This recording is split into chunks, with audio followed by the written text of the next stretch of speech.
कोशी के छाँव में चलो हमर गाँव में, यो कोशी के छाँव में चलो हमर गाँव में, ओही ठामक देखैल नजारा, हमर मिथिला के गाँव बड़ प्यारा, हमर मिथिला के गाँव बड़ प्यारा। यो कोशी के छाँव में चलू हमर गाँव में, ओही ठामक देखैल नजारा,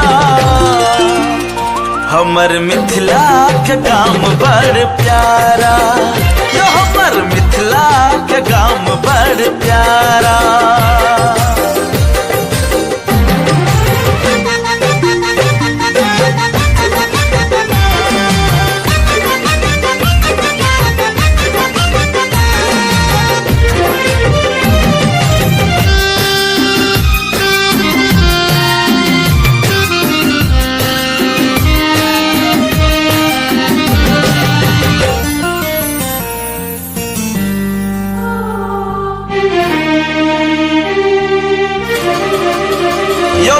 चलो जनकपुर हम घूम आबी, जता मिथिला के बेटी के मंदिर बनलिया।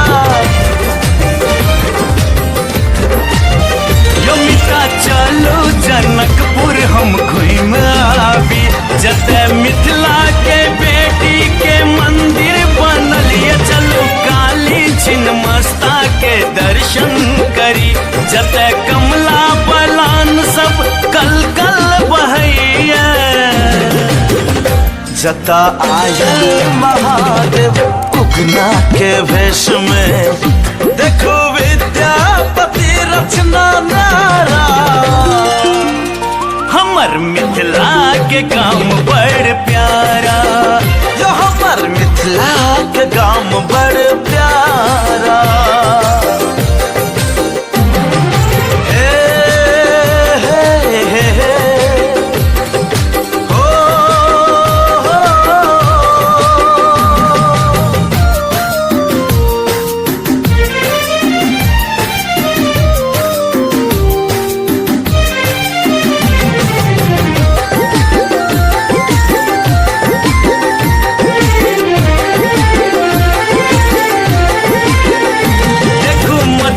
मखान पाक मिथिला के शान, जते लागे सचार आ मुख भरल पान। यो देखो मछली मखान पाक मिथिला के शान, जता लागे सचार आ मुख भरल पान। ओते अगहन के औसी में गिरहत हंसे, जता दही चूड़ा सा मनावे लवान।